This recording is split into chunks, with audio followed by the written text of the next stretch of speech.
Hi folks and welcome to Start Select. In this video we're going to be talking about AEW Revolution, which happened on Sunday just gone, and I'm going to let Nathan lead the talk about it.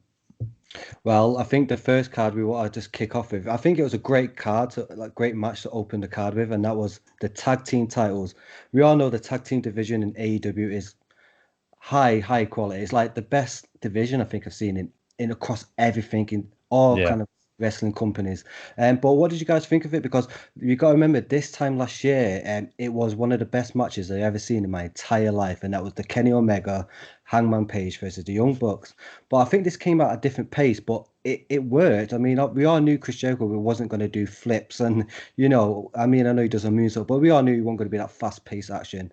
But I'll lead with you, Anthony. Like, how do you think he opened this pay-per-view? Did you think they did well? It did its job, basically. It was a nice little opening match, and sort of, it's kind of it's exactly what you'd expect from like each one of the performers. Really had nice little spots. Like I remember one spot with where MJF had like one of the Young Bucks' legs, and it led into a like springboard off Chris Jericho. Yeah. So it was just really textbook standard Yeah. match. Yeah. What about you, Colin? It did what I expected it to. Right. It was a good match. It was a lot slower pace than what we normally see with a Young Bucks match. Yeah. But that's given is it MJF and Chris Jericho. I enjoyed it. It did what it should have done. I think the next Young Bucks title match is going to be amazing. Yeah. But I'm sure we'll get to that later. Oh yeah, we will. But yeah, like I've got better suited to that. Yeah. I mean, we will get to that because well, we will get to that. That bit should say that, but yeah, I gotta agree with you guys. I think it was, but I think they both did really well because they're both completely different pace. You got the Young Bucks who are super fast. I feel like they slowed it down enough so the match kind of fitted well. Like the chemistry was all there. It all worked very well. Nothing like groundbreaking, but just well earned like spots here and there, like you said. But I think more importantly, I kind of saw this as not because I didn't buy that they were going to win the tag team titles off the Young Bucks, but I did think it's going to be a setup for MJF to take over the Inner Circle, and I can see it going into that direction now. Yeah, well, MGF said he wants a war council. Yeah, I mean, I don't know if you guys remember, but it was actually Chris Jericho that took the pin, which is quite like rare for Chris Jericho to take the pin. And also, he did hit Rollo with the Judas effect off the apron, so Yeah. it kind of was his fault in a way. So the seeds have been set there. But yeah, great opener. I agree with you guys. It was just a good match overall, I think. The next match actually surprised me, and that was the Battle Royal tag team match. The winner gets a title opportunity at the Young Bucks. What did you guys think of this? Well, I'll start with you, Colin. No, that's okay. I really enjoyed it. Mhm. Like we said, the tag team division in AEW is just something else, and you just got to see like a bit of everyone. I think one of the standout people in that match was 10 from the Dark Order. I Yeah, thought he did really well. he did. And Jungle Boy, Jungle Yeah, Boy, he's the future. He is the future. yeah. He's like, I see him in the same way I saw Darby Allin during like 2020. Like they are cooking him perfect. Yeah, Like he cooking him so good, and he's living up to the expectations they're giving him he too. really is. Yeah. Yeah, I mean, what about you, Alan? I mean, what did you think of this battle royale like tag team? I think it's a really good way of showcasing the tag teams. It's like you've got WWE have basically got Royal Rumble, Yeah, so it's like this is sort of AEW's version of Royal Rumble. It's like yeah, we'll take the Royal Rumble concept and take what we're good at, which is tag teams, yes, put it in this, and like I mean the tag team division is like absolutely stacked. So it's like, what's the best way we can get as many people into a ring without yeah. WWE's concept? Like let's make the Royal Rumble into a tag team and Yo, I completely agree with you. And basically, it's like because everyone loves the Royal Rumble. It's like it's probably the best gimmick ever in wrestling history, I think, in terms of like gimmicks. But like, yeah, they took that gimmick and pull it to the best division in their company, which is the tag team division, and it did showcase loads of things. I like the way they told so many stories, even with tag teams that are like top of the food chain. Like some of them are quite low down, and you knew they weren't going to win the match, but they had a couple of cool spots for quite a lot of these tag teams just to go in to Dynamite. But let's go into the winners. I mean, because this is what made my day. I mean, we got Death Triangle. I think they deserve it. I mean, I can't wait to see a match between the Young Bucks and the Death Triangle, it'll be. I just can't wait to see it. I mean, I don't know when it will happen. Do we know when it will happen yet? I don't think they're going to wait for another pay-per-view, surely, are they? They with AEW, they like do like a mini pay-per-view, like Yeah. Fighter Fest or something. They could do it at that. Yeah, something like that. Yeah, for sure. I mean, are you guys happy with the winners? Yeah. I'm like, I've been waiting 100%. for them to do something with Pac for a long time, and it's Yeah. a shame that injured. And then I think that originally the Death Triangle was like building some traction, and then like Pac got injured and sort of Yeah. wrecked it, and then he had to join up with what's his name, Eddie Kingston, Yeah. and then Pac came back and took them back, and now we're getting a bit more traction with them again. Yeah. Although it was really good at the end where Jungle Boy was outnumbered. I Yeah. thought Jungle Boy was going to win. Yeah, Yeah. like you had him on the ropes literally. Yeah. No, you didn't know like like he could take this, and then Jungle Boy did really well in that match. Yeah. He did. That at the end when Ray Phoenix did the suicide dive through the middle rope. Oh my God, it scares me all the time when I see that. He literally went. Is that when he like went straight into the barricade? Yeah, I thought he killed him. I thought Yeah. he killed him. It's like I remember he did it about 2 weeks ago in Dynamite, and I was like, "Oh my God," because he does it so good. He does it so fast, and it looks so dangerous. And then he did it again, and now he's done it again. So I think that's just that's his moveset now. I And think. the referees thought he went over the top. The referees were like really confused. Yeah. I think my favorite spot in that match though, it was a botch.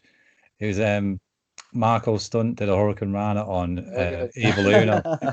Evil Uno was like running. He ran for about a mile before he hit the ring. The wrong way as well. Like, instead of going off the apron, he went towards like the turnbuckle. But the funny thing was, the funny thing was, is if you look outside, I'm sure there's wrestlers waiting to catch him, weren't they? Like break his fall, and then he just runs it that way. I did laugh at that. It wasn't as funny as the last battle royal he had when the guy I forgot his name and he did the moonsault and he just fell over. Matt Sydal. Was that Matt Sydal? Yeah, Matt Sydal. Yeah. I mean, that was because that was funny. Michael Nakazawa put oil on it. Oiled it up. Oh man, the nice way to like roll that in. Yeah. It was the first thing he ever did in the company. But yeah, I gotta admit, I had a lot of fun with this match. I actually thought this was going to be a match that was on the pre-show. Like I didn't really see too much of it, but now that I saw it, it makes complete sense why it was on the card because it was awesome. I enjoyed it. Yeah. But going to the next match is the women's title match, and I think we can all agree that the women's division it needs something. But I was like surprisingly surprised by this match. I actually quite enjoyed this match. Yeah, it was a solid match. Yeah, I mean, strong styling. Yeah, I mean, I think the thing with me was obviously, like you said, it was that strong style. Like they was hitting each other so stiff, which is really good because it felt like a New Japan match to me. I don't know if you guys kind of got that vibe, but it just felt like a New Japan match. Joshi, isn't it? Yeah.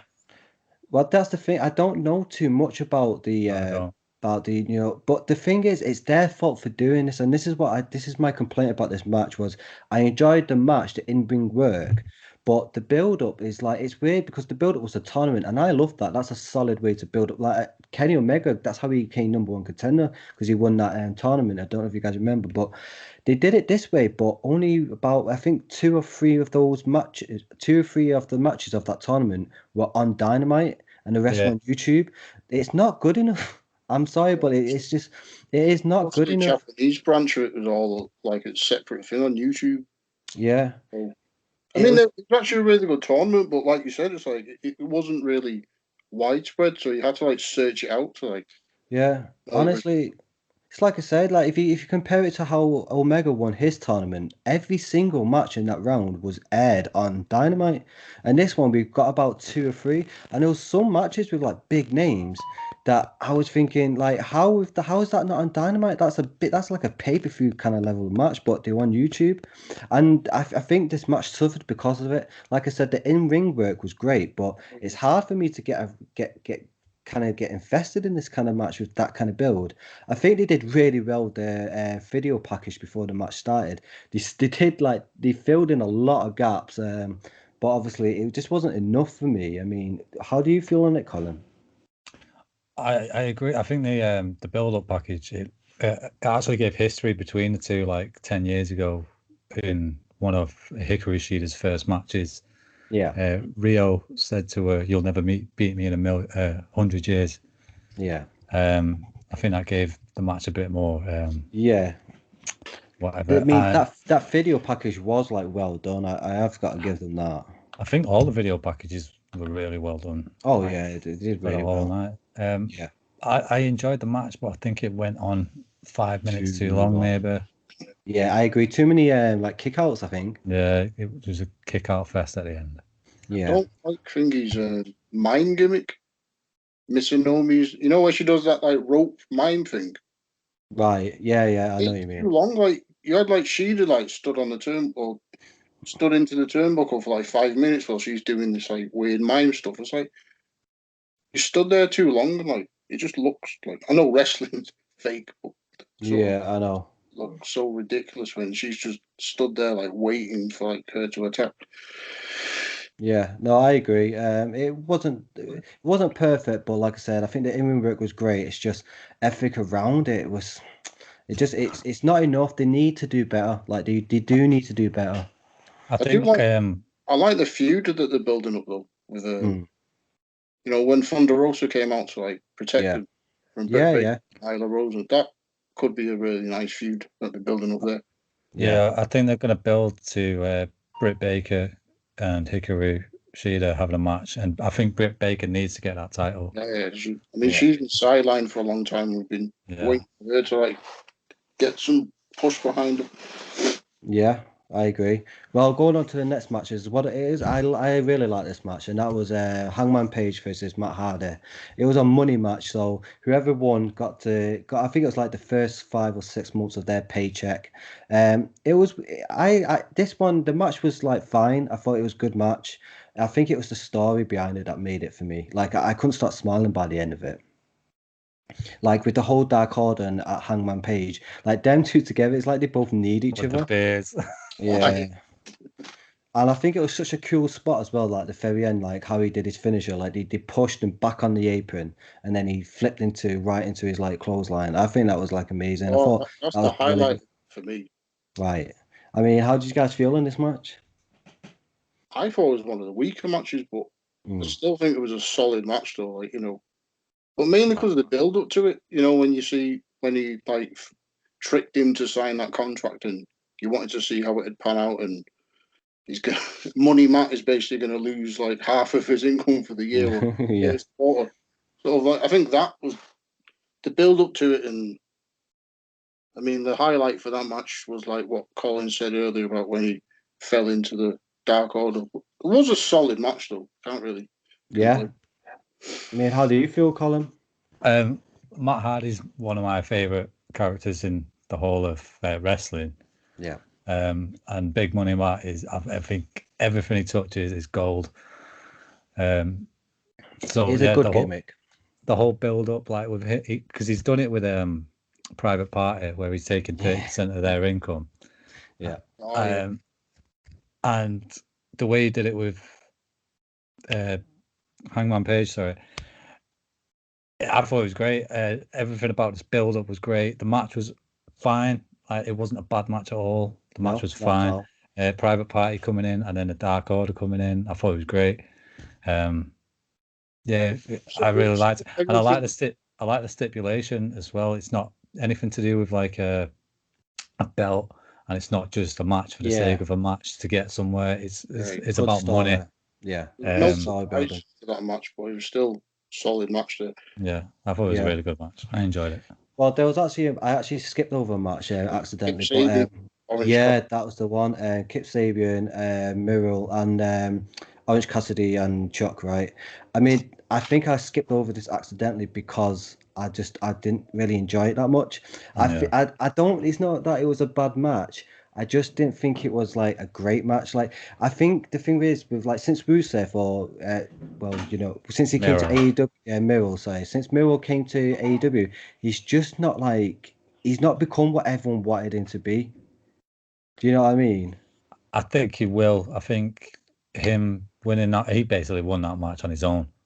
I was going to say this. I think this match has actually served a really good purpose for Miro. It's built him right up. There was no it wasn't even an entrance. It's like they're literally chatting in the corridor. Miro just comes in, attacks, drags him into the ring, keeps on attacking. So it was like a Goldberg match where so he comes in, stays, gets the hell out. Like it was sort of that vibe where Miro's just come in just to wipe everyone out. He's a monster, and he's got a title coming in the future. Yeah, sure. If he doesn't get that title, he's leaving, like he said. Yeah, I mean, I agree completely with you guys. It wasn't necessarily like a match that it wasn't good because it was a great match. It was good because how strong Miro looked, and it was about damn time. And I really hope that this is the split for them now because I feel like he's not a tag guy. I just don't think he should be in the tag. I think him pushing who did he push into Penelope Ford? He pushed someone into Penelope Ford on purpose. It was Kip. And I think that's going to cause friction between them, and they're going to feud together. Yeah. I think this is what I saw. It's going to be the start of Miro's big push. Yeah. I mean, like I said, I got the same vibes from you guys. I love how strong he looked. That was great. But I think it kind of did its job, right? It made him look like a superstar, to be honest. Yeah, it did what it needed to do. The next match for me was, I think it was the ladder match with the brass ring and hanging from Sonic the Hedgehog. Sonic the Hedgehog ring. That's what I got when I saw this. I mean, just before I get into the match, I do want to say I don't like the brass ring, not because it looks goofy or anything like that. I think it's just one too many, digs at WWE that they don't need to do anymore. It reminds me it's got of Cody all over it.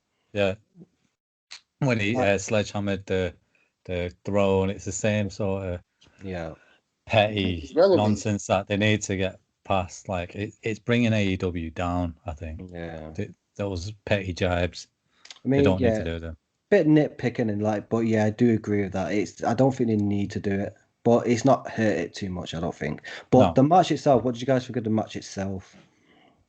I think it's one of the weaker matches. Right. I personally had pacing issues with it. Yeah. Sort of that style of match where you've got so many people, they're waiting for their spot. You want loads of people. Yeah. Yeah, I noticed. There was always two people in the ring at once, and everyone else was conveniently sort of injured in the corner. And a couple. I mean, you've got to do that sometimes because you can't have your attention's always taken off. There's too many people in the ring at once, but you need at least a few times during the match. You need 3 people. You need 4. Yeah, of course. Get them all at once at some fill point. That ring. Yeah, I completely agree. There was a few times when I saw Lance Archer just stood there waiting for someone to do something. I was like, come on. Yeah, I thought he did really well in that match, though. I really like Lance Archer. He looked great. He looked so strong. I think he looked really good. And Jake the Snake with his short arm clothesline. Yeah, he's done that a few times now. He did look great though for his age. You know what I mean? Did he look good? And the super kick from Lucha Brother. Oh, through the ladder. No, on to Jake the Snake. Jake took it. Yeah, he took the bump. Where he looked Lance Archer through the ladder. Was that him? Oh, I can't remember. I can't even remember. I'll be honest. Through the ladder. That was pretty decent. But I tell you something, because I agree with what you said, Anthony. I actually didn't really like this match, unfortunately. And I think, like you said, I think it is the pacing issues. I felt it felt a bit robotic. Like you said, I could see people waiting for the spots, whether they were selling it or, like you said, I did see I did see a couple of them just literally standing there waiting to do spots. But the biggest thing for me was, and I hate to say it because I do like Cody, but that whole thing with Cody did not work at That all for was me. so People were predictable. booing Yeah. him. Yeah, it didn't work Knew for me. exactly I what don't even know what the story was behind it. Like was he meant to be the babyface to come back and that potentially win it? Because I didn't get Yeah. that. it didn't work at all. Like, and you knew exactly what was going to happen. I thought, Yeah. right, he stood. He He didn't even stood go. right on He didn't even camera. go back. He was like stood in the corridor, like, right, he's Yeah. coming. In 10 minutes, he's going to like make a comeback. Like, he's so predictable. I don't know if you guys remember the Royal Rumble when Roman Reigns came in at #1 and he had to defend his championship. And what happened was they put him through a table, the commentator's table, and he was And he was out just the there for the whole match. match. Yeah. Yeah, and then they took him to the back, and then he came back around 27, number 28, and it was like, that's not a fighting champion. That's not how you. That's not like how you book a babyface. I mean, I don't really understand what they were going for because like Yeah. what happened, it didn't work, and but more importantly, I'm trying to think what they were trying to intend, and I still don't even know what it was because it was just out the match, and it was just one less person, and he's one of the Yeah. bigger names in the thing. I I know, mean, was there like a big bump that he took? He yeah, took the pile driver onto the ladder, didn't yeah, but he What didn't was he? it? snap, I unfortunately. don't get it. So he hurt his arm in a pile driver. He'd already had a bad shoulder. Yeah, he's already got a bad soldier. But like, I mean, I don't mind that too much. The selling was okay. It's just like he was just out the match, and no one benefited from it, and it just took one of the biggest superstars out the match for 15 minutes. That's all that happened. Yeah. I mean, I don't know if I'm being a bit harsh on it, but yeah, it No, I just wasn't for me. And then if you like you said, Anthony, if you include all the like, the not botchiness, but just the awkward moments, it didn't gel that well for me. And I like to see the ring filled up a bit more, but it wasn't the. I'm being a bit harsh on it. It wasn't like terrible, but it just wasn't great for me. And what do you think of the winner? I didn't see that coming. it's fair. It's a fair winner. I It can't. is. I like Not really Scorpio good team. Sky. Yeah. He didn't get an SCU entrance, which I thought was weird, as he like broke off from SCU. Not that I know of, no. No, he hasn't. But yeah, I do think He's that gone solo, though. he has done a couple of solo matches already, though, hasn't he? I remember he had like a little rivalry with Chris Jericho a Yeah. few months back now. But I'm quite happy with the It winner. reminds me. Does that mean SCU have technically lost now? No, they said it in they the mentioned this in a commentators. match. Like they Yeah. want a proper tag match, and if they lose, there's no more. I actually wanted Lance Archer to win. I think Lance Archer needs some sort of title push. Like he doesn't have to win a title, but having some sort of feud for the title. No, I think. agree. It's like they push him and stop and push him and stop because it's like Yeah. it's even I think his debut still carries over to this day because he lost against Cody in his debut and I don't think he should have. He's not recovered from it. Yeah, I don't, and I agree with you. I think he's a great monster. I Like, think he's I love really that. good. I think he's brilliant. I think his gimmick, his look is perfect. But hopefully we'll see it one day.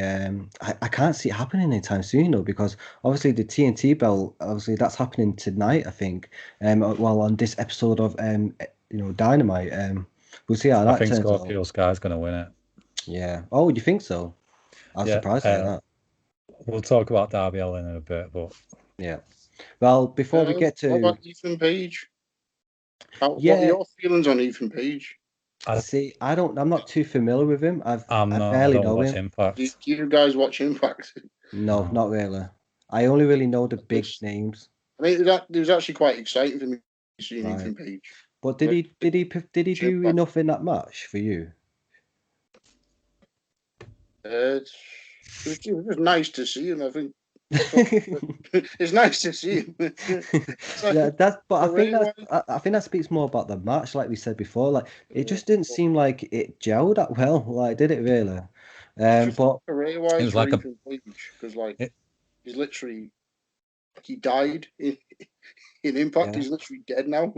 He got his heart ripped out in one of the pay-per-views. Oh God. Well, he's dead. But It's good to see that he's still alive. yeah. But before I get into the next match, there was like a big announcement, and that was the new signing. What do you guys think of Christian Cage being the new AEW signee? Because I feel like it's got a lot of backlash online, and I don't think it's justified because what they said, it basically fit perfect what they said. It was a Hall of Fame worthy wrestler. They said other stuff too, but to me, he is a Hall of Fame worthy wrestler, and he's a great wrestler. He's in the Impact Hall of Fame. Right. I think he's the best choice that they could have got because they're not going to get Lesnar or Cena. No. I think if they got CM Punk back, he'd be a disappointment. And Christian can he can still go easily. Yeah, I agree. I think he's underrated. Yeah, in WWE for sure. Yeah, like they're not using him to his full potential. Well, apparently the rumors were he came back. He got a big pop at that Royal Rumble, and you know, and even the views on the YouTube for WWE did really well. And then he was saying, "Well, what's next?" And obviously, to me, the most like easy like booking would be before WrestleMania, of course, would be Roman Reigns, the Tribal Chief, with the Uso, Jimmy Uso, because everyone's still injured. So that's them two as a tag versus Edge and Christian. Like, is that not like a big match, like kind of fill at the same time? Like, it kind of seems perfect because I think they've got Fastlane coming up soon. And then, for next year's WrestleMania, they could have Edge versus Christian as both their final match. Yeah, could be, but apparently they just had nothing for Didn't him. want And it. then, yeah, I mean, I think it's a wasted opportunity. This is why I think that this was the best career move for Christian. Yeah. Because, like, 100%. He made the comeback at the Royal Rumble, and like you'd expect him to stay, but at the same time, Edge won that Royal Rumble. Therefore, that means he's going straight for a heavyweight title shot. Yeah. So that rules out the tag team, but that also means Christian can't go for a major heavyweight title because Edge is going for it. It also means he can't go for a tag because his tag team partner is going for the heavyweight. So the best that he was hoping for is Intercontinental or United States. So from that aspect, it's better that he sort of goes to AEW and potentially have a shot at the big gold.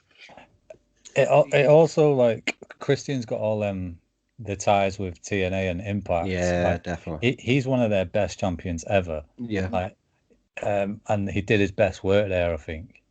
Yeah. I mean, and now with TNA and Impact and AEW working together, he could be the Impact champion again. Yeah. Like I said, I think the backlash, like, obviously there's some people that like it like we do, but there is quite a lot of backlash in it. So I don't think it's quite warranted, man. It's not. No, it's. What were he expecting? Were he expecting to get The Rock or something? Come on, well, yeah. Quite frankly, I don't like their tone. I don't even remember that one out there. I remember. Yeah, that a bit of an inside joke, but yeah. I'm surprised you still remember that. I do. Just to explain it quickly, like there was a promo between the Abyss and Christian, and the Abyss was saying monstrous like promo. He was saying he was going to tear his head off, all the rest of it, and then Christian replied with, "Well, frankly, I don't like your tone," and for some reason, it's just stuck with us forever. That's hilarious. But I do agree with what both you guys are saying. Like, WWE do not appreciate him. They don't like him. He's not Edge, basically. And I do think Christian's best times has been in other places outside WWE. He made himself in TNA, and fair play to him. So I'm really happy to hear this. Like, in WWE, he was sort of mid card, upper mid card, and tag team. Every time when he went to TNA, it was like sort of the main event. Card. So it makes sense for him. I'm surprised he's not already been a Hall of Fame yet. You know what I mean? It's crazy because he was out of wrestling for so long, and we didn't think he was coming back. But that's the way they see him. I'm so glad he is signed with AEW. I think they'll treat him well. But more importantly, I think he'll add a lot to AEW as well. Do you know what I mean? I think it goes both ways. But Yeah, I think we're all kind of happy with that. I'm excited to see what you'll do. I'm excited to see if you do anything tonight, actually, on Dynamite. Just my match of the night, which was the street fight. I mean, I think you guys enjoyed it too. Like, Anthony, what was your like favorite spots in this match? Yeah, the Spider-Man spot where like you throw him against the wall, he like sticks to the wall for, like it seems like forever. Like Yeah, he just gets a drop. good like 5 seconds wall time. I still don't know how he does it. And like, and then the girder as well, when he climbs up the girder, and he does another coffin drop as well. Same thing. And then the But last one where he jumps out, I think it's out of a window.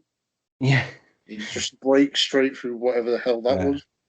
I mean, what do you guys think of the presentation? Because we've seen since like the pandemic, we have seen so many cinematic matches now. What separates this from other ones? Do you think, or if it does? I think This AEW just smash it with these this was cinematic. this was one of my favorite cinematic matches that Yeah. there have been. I think there was a shot just at the beginning where it goes through Brian Cage's car and then it comes out and like they're outside the Yeah. warehouse. Like some of Yeah. the like cinematic stuff was like really cool. I loved And it. there was like a drone shot which went down the warehouse from Yeah. I where remember.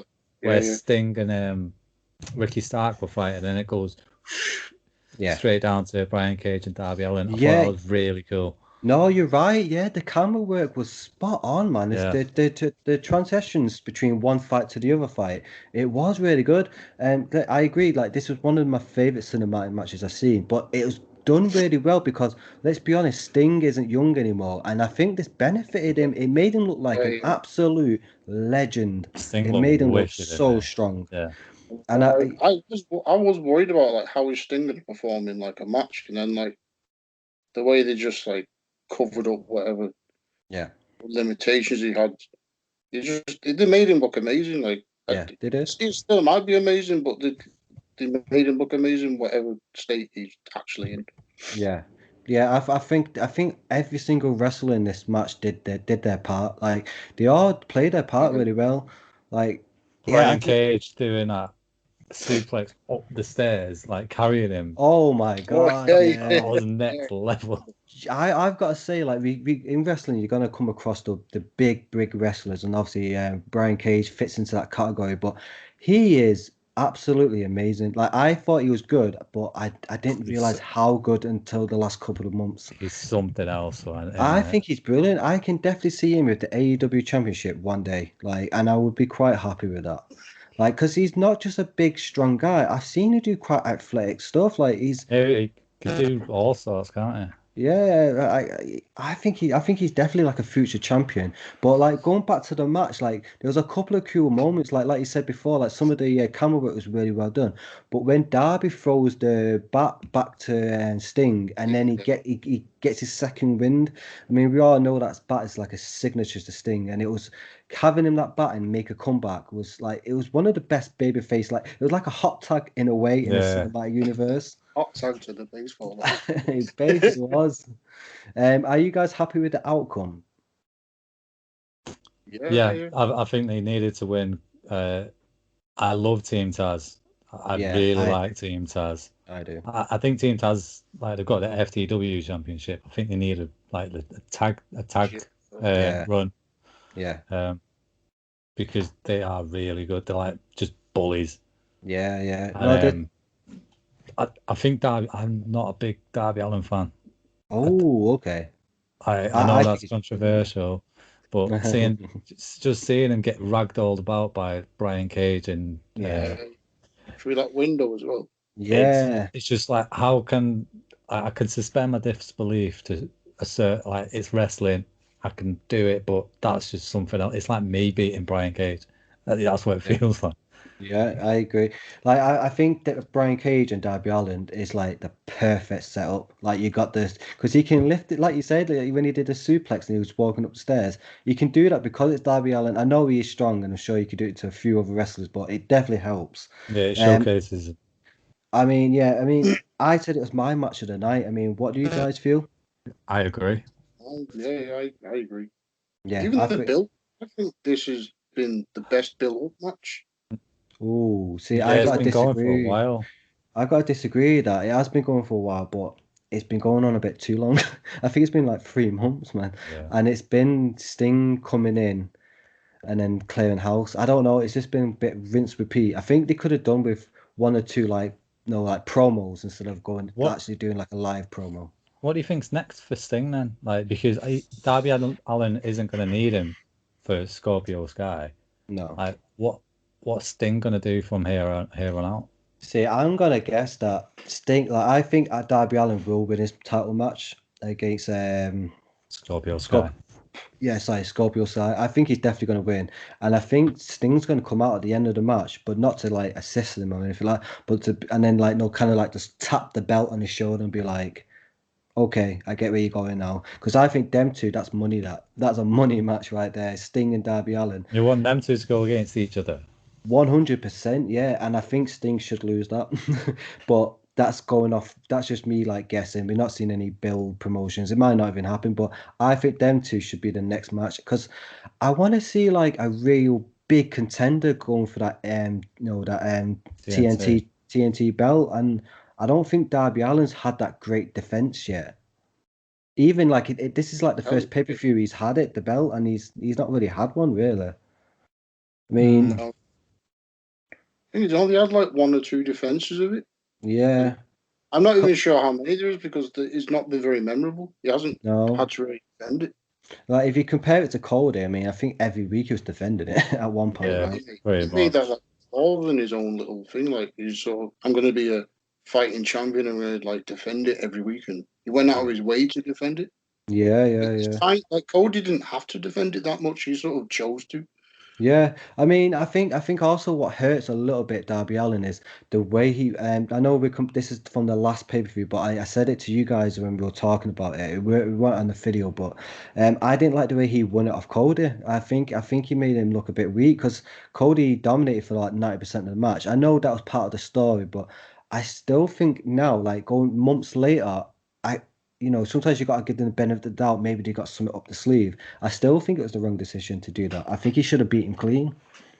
But anyway, before we go off topic, yeah, I agree. That was match of the night. I'm glad you guys thought that because a lot of people are kind of hit and miss with these cinematic matches. That's the thing. They can either be really good or really bad. Yeah, like they're not just okay. They're one or the other. Right. Yeah. Well, AEW, in my opinion, AEW has been smashing with the cinematic matches of all. Yeah. Like I thought they've all been amazing. I Yeah. mean, WWE's been doing them as well, and like, well, a lot of them have been amazing as well. But some of them, to be fair, like the swamp match. Yeah, that was Garbage. very forgettable. But the Money in Bank one as well. Like I love the Money in the Bank. Yeah, that was a good one. So it is hit and miss really. But yeah, that was a great match. Going on to the main event, we'll end it with a bang. Wow. But yeah, with the main event, what did you guys think of this match? Because I thought it was brilliant. And I'm sorry, the botch of the explosions, it hurt the match. It hurt the whole show, I think. It hurt the match. I guess it did hurt the show. But I before think it would have been perfect without explosions. If they just disarmed all the bombs, if they just called it a barbed wire match, that would have been a perfect match. Yeah.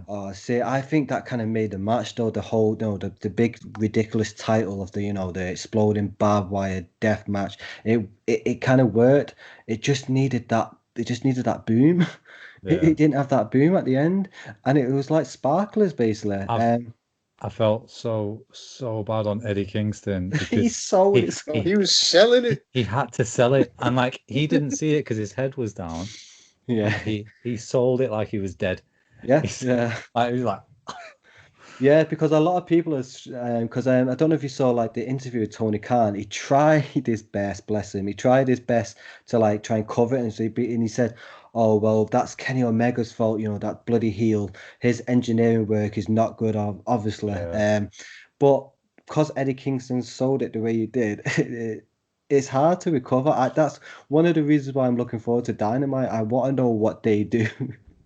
Like what they could do in post-production, like if there's a repeat of it, they could actually make it like put some shaking on it or put a big explosion and then it'll look fine.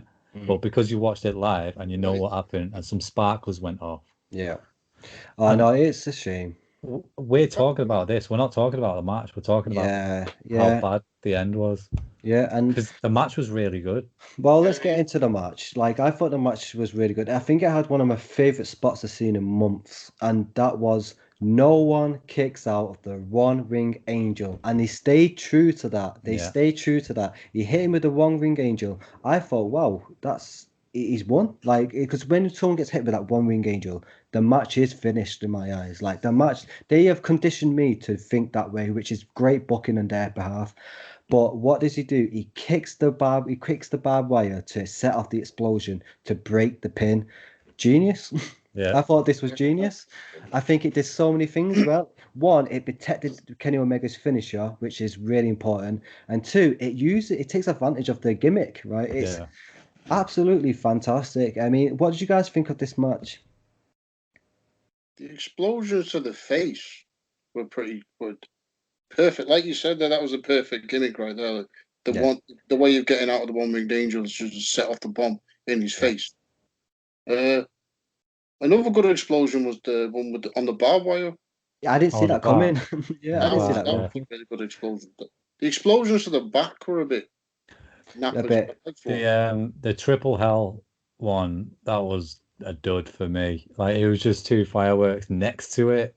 Yeah. Like, I thought it was going to be under it or something. It was just like next to it, like pyro. Are you on about the balls that are outside the ring? Yeah. Right. Yeah. Those were there. It worked for me because I think the way they did it, it made it work because he hit him with the dirty D's right off the apron as well. That to me, I think, you are right actually what you're saying because it was because to me it was the dirty D's off the apron.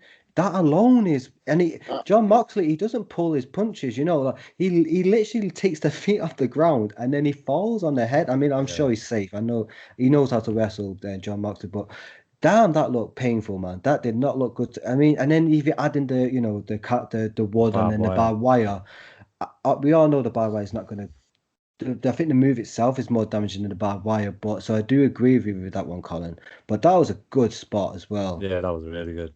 The match as a whole, I thought was really, really good. And the way the Good Brothers came in at the end with the bat, right? Like, you were expecting them to come at some point. Like, you had to expect that. Right, yeah. See, I'm going to get into it a little bit. I don't know if you guys are going to disagree with this. These are my grapes of it, and apart from the botched explosions, but yeah. See, to me, I thought it was a good match. I didn't think it was a great match. I think Kenny Omega, I think since he's come champion, I'm still waiting to have that. That tag match he had last year against the Young Bucks. I'm waiting for that level, but a singles match because he is the best wrestler in the world in my eyes. And these gimmick matches, they're not for him. It's more for John Moxley, and I think it suits John Moxley. But I want to see that Okada versus Omega kind of level of match. Do you know what I mean? And I don't think these hardcore matches suit Kenny Omega as much as it does with John Moxley. So the match was good, and I thought it was fine. I think, like you said, the Good Brothers came in at the end. To me, that kind of, it was a bit predictable. I don't know. You got a no disqualification match. Of course, they're going to come, but they actually came and made him win the match. It kind of just took a bit away from me.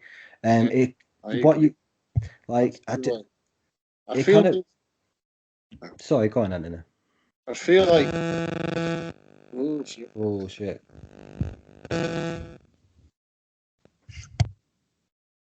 I feel like since Kenny's won the title, he doesn't seem as strong a technical wrestler anymore. Right, because on the way to getting the title, he was putting on these like really clinical, technically sound matches. Yeah. Like since he's got it, he's sort of been relying on sort of the good heel tactics, of back up and like. I mean, that works for someone like The Miz, for example, who's like his entire career has been sort of heel tactics. But then you got Omega, who sort of relied upon actual skill, and now he's relying on that. It sort of puts me off a little bit. No, I know where you're coming from because he like his gimmick before was he was the best wrestler in the world, and now his gimmick is I actually like his new gimmick, I've got to say, but you are right in what he's saying. He's winning his matches now through cheating, but they kind of have to because he is like the heel, and I get that. But I still think they need to put him in a position when he can have that singles one-on-one match, like, and just bring out like just get a 5-star match under his belt because.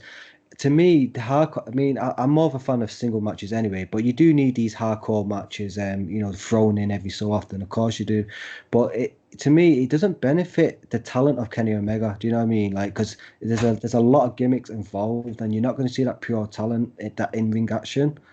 But that's my gripes with this. To be fair though, look at all the hardcore matches that Moxley and Omega have put on in AEW. They've all been amazing. Right. Oh, I preferred the death match last year where they broke the ring. Yeah. They tore the canvas up. That was brutal, that match. Yeah. Fair that one over this one, to be fair. Who do we know who's going for the title next? I don't think we know. We don't. Who would you like to see? Oh, I think it. Oh no, we do. Sorry, we do. I don't know if you guys know about this. It just came up today. There's two Anthony, I'm going to come to you now. There's two champions, right? Oh in God, TNA. And there's an Impact champion and a TNA champion. Is that right? I know. Is it Rich? And Rich Swann. Yeah, and apparently they're having a match. To whoever wins that match, the belt becomes one, and they become the overall champion. And Kenny Omega is actually on the next pay-per-view. He's facing whoever wins that match, so the main champion, and whoever wins that match, it's both titles on the line. So the AEW belt and the TNA belt are on the line for the next pay-per-view. That to me is insane in itself because I honestly can't see Kenny Omega losing for another like 9 months to a year, like, to be honest. So I think he's going to be the champion of both companies. Yeah. And I think that is the way to go. I think that's a hell of a story. Yeah, that's what's going to happen. And then he's going to go to New Japan and take their belt. He's going to go to Ring of Honor and take their belt. Oh my God. They are going to kill Impact, man. No, I think it's elevating Impact. This is like the little dot. Like Impact is like a dot, and AEW is like Pac-Man. Impact at the moment. No, I do think it's helping it more than it's hurting it. I really do. Bringing more attention to it, certainly. Because if he does win the belt, which I think he will, they'll be doing something about it. I don't think he's gonna I don't think they're gonna go months without a main title. Do you know what I mean? But if what you're saying is right, Colin, and New Japan get involved, we know Ibushi's the champion. They've got history already. Like, you don't even need to do promos to build up that much. It's already there. It's already there. It's money, man. And I hope in about a year and a half to 2 years, even if they want, because I trust I trust that they can build a story for 2 years, and that is obviously Hangman Page being the face of the whole company. That will happen. Yeah, I'm going to make a prediction here now. It's bold. Wrestle Kingdom is going to be Kenny Omega and Ibushi for the titles. That is bold. That's Wrestle Kingdom. So in what, 8 months, 9 months? Yeah, January. About yeah. It's going to be Kenny Omega, Ibushi for the IWGP Heavyweight title. What about you, Anthony? Since we're doing like little fantasy theories, like what would you like the outcome for Kenny Omega and the TNA title belt? If he wins it, he might lose. But I can't see TNA having it. He's going to win it. Fuck. The most exciting prospect I can think of from that, though, is a match between Omega and Moose. Because Moose is a fucking beast. Right. I think that would be I'm looking forward to that. I mean, it means Moose would have to win the title off Rich Swann. And to be honest, I'd like to see Moose win it, but I don't think I think Rich Swann will retain that. Right. I think it's going to end up being Omega versus Rich Swann. Either Moose or Rich Swann. It's going to be an amazing match there. But Moose is a beast who would like put on an amazing match. Rich Swann is like a really decent high flyer who would put on an amazing match as well. So either one of them against Omega is like an amazing like main event. But Omega's going to win it. No, I think you're right. It's going to be 100%. It'll be an amazing match, but Omega's going to win it. Like. Yeah. No, I think you're right. I think, but that's us fantasy booking right there. So I will say we will end it there. But before we end the video, like, what do you? If I had to give you a 5-star rating, what would you give the pay-per-view? I'll go with you on it there first. Probably, I'd say 3.5. Okay, 3.5. That's good. That's fair. What about you, Colin? I'd give it 4, and I might even have give it a 5 if that Maybe.